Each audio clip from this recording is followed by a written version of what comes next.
एक बुढ़िया थी। उसके 3 बेटे थे। तीनों में बहुत प्रेम था। बुढ़िया इस बात से बहुत संतुष्ट थी, लेकिन उसे एक बात की बड़ी चिंता रहती थी। वास्तव में उसका बड़ा बेटा तो बहुत जिम्मेदार और मेहनती था।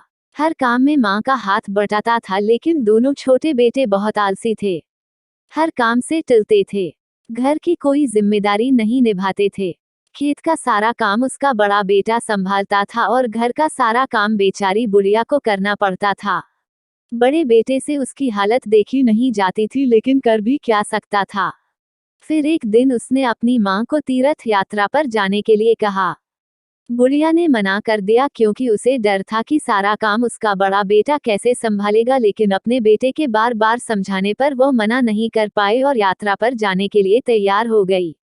बेटे को थोड़ा सुकून मिला कि कम से कम माँ को थोड़ी राहत तो मिलेगी। अपनी माँ के चले जाने के बाद बड़े बेटे ने थोड़ा और जल्दी उठना शुरू कर दिया।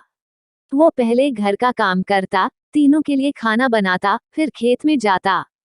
उसे अपने छोटे भाइयों से बड़ा स्नेह था, इसीलिए उनका काम न करना उसे अखरता नहीं था। माँ की तरह ही उनकी जरूरतों का ध्यान रखता।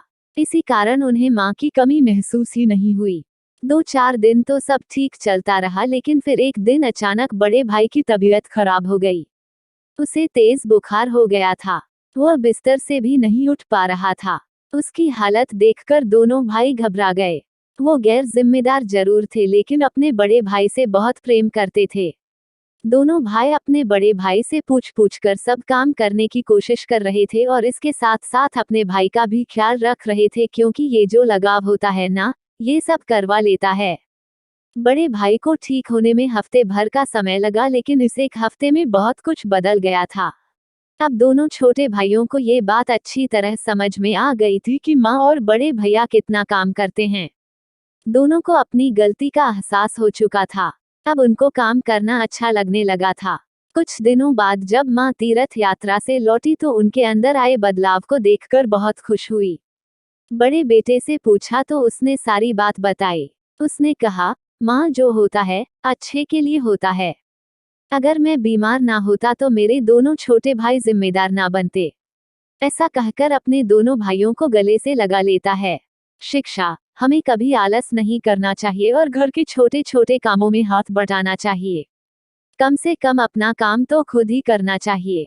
आपको हमारी यह स्टोरी कैसी लगी कमेंट करके जरूर बताना। अगर आपने अभी तक हमारे चैनल को सब्सक्राइब नहीं किया तो ऐसी अच्छी अच्छी कहानी सुनने के लिए हमारे चैनल को सब्सक्राइब करना, वीडियो को लाइक करना और मुझे सपोर्ट करना।